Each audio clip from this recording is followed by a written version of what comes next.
سورہ نور کی تعلیم قرآن مجید میں بہت تاکید کے ساتھ بتائی گئی، اور یہ احکامات وَفَرَضْنَاهَا اللہ فرماتے ہیں ہم نے تمہارے اوپر فرض قرار دیے ہیں، لیکن ہم لوگ ان سے بہت زیادہ غفلت برتتے ہیں۔ شروع کے 2 رکوع میں تو زنا اور اس کی تفصیلات ہیں، سزا کی اور باقی معاملات کی۔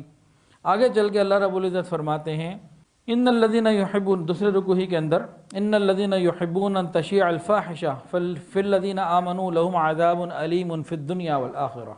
اس آیت میں ایک بہت بڑا حکم اللہ رب العزت نے مجھے اور آپ کو عطا فرمایا ہے، جس پر ہم لوگ عمل نہیں کر رہے، گناہ گار ہو رہے ہیں۔ ہم لوگ بہت سے دیندار لوگ بھی اس آیت پر عمل نہ کر کے بے حیائی پھیلانے میں شریک ہیں۔ ہم اس کو سمجھتے ہی نہیں ہیں، سمجھنا چاہتے بھی نہیں ہیں۔ ہم لوگ بہت سے جو دیندار بھی ہیں، جو پردہ بھی کرتے ہیں، وہ بھی بے حیائی پھیلا رہے ہیں۔ آپ کہیں گے جی یہ کیسے ہو سکتا ہے؟ وہ کیسے بے حیائی پھیلا رہے ہیں؟ وہ خود جو پردہ کر رہا ہے، جو پاک دامن ہے، لیکن بے حیائی پھیلا رہا ہے۔ اس آیت میں قرآن مجید میں فحش چیزوں کا، بے حیائی کی باتوں کو بند کرنے کا، ختم کرنے کا ایک راستہ بتایا ہے۔ وہ یہ کیا ہے کہ اس قسم کی کوئی خبر ہو، اس کو مشہور ہی نہ ہونے دیا جائے، دبایا جائے، ان کو ختم کیا جائے، ان کو وائرل نہ کیا جائے، ان کو ذکر نہ کیا جائے۔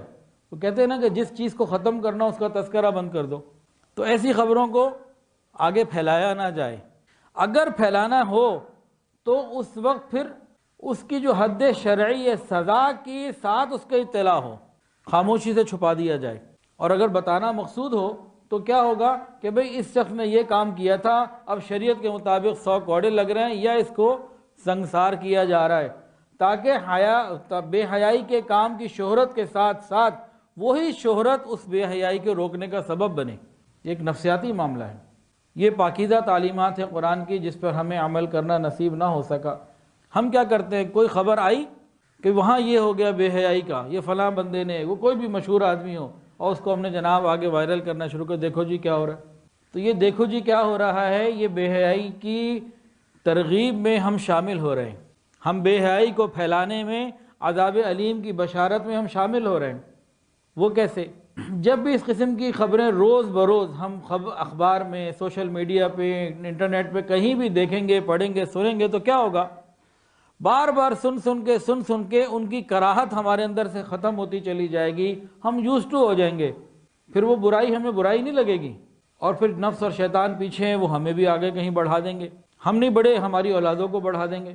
تو نقصان تو ہے ہی مسلمانوں کا کہ اس سے بے حیائی پھیلتی ہے۔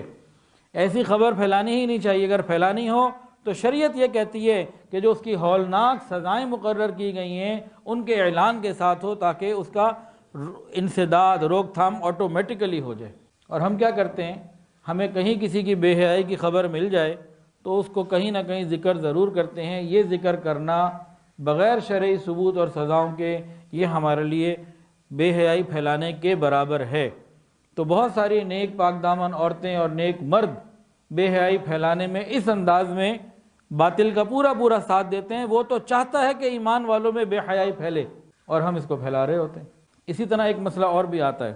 اب کہیں قرآن مجید کی ایک تصویر آئے گی واٹس ایپ کے اوپر، وہ گڈر کے اوپر رکھا ہوا ہے، یا اور ایسی کوئی بات، کوئی غلط بات، بہت بری بات، اور نیچے لکھیں گے لعنت کر کے شیئر کریں۔ یہ کیا جہالت ہے؟ ان باتوں کو ختم کرنا چاہیے کہ وائرل کرنا چاہیے۔ پھر کسی قادیانی کی یا کوئی اور باطل کی کوئی بات ہوتی ہے، کسی بھی باطل کی، وہ مسلمانوں کے حلقے میں نہیں پہنچا سکتے، وہ میرے اور آپ کے گھر نہیں پہنچا سکتے۔ اب وہ اس عنوان سے بھیج دیتے ہیں کہ ہم باطل کو سمجھنے اور سمجھانے کے لیے لوگوں کو بتائیں یہ ہو رہا ہے جی۔ جہاں تک وہ اپنی بات نہیں پہنچا سکتے، ہم پہنچاتے ہیں، ان کی بات کی تشہیر کرتے ہیں۔ ہمیں کیا کرنا چاہیے؟ اندھیرا اگر ہے نا تو شور مچانے سے اندھیرا اندھیرا اندھیرا اندھیرا دور نہیں ہو جائے گا، وہاں روشنی جلا دیجیے، اندھیرا خود بھاگ جائے گا۔ ہمیں ہمیشہ حیا کی، نیکی کی، مثبت بات کو پھیلانے کی ضرورت ہے، دوسری باتیں خود بخود ختم ہو جائیں گی۔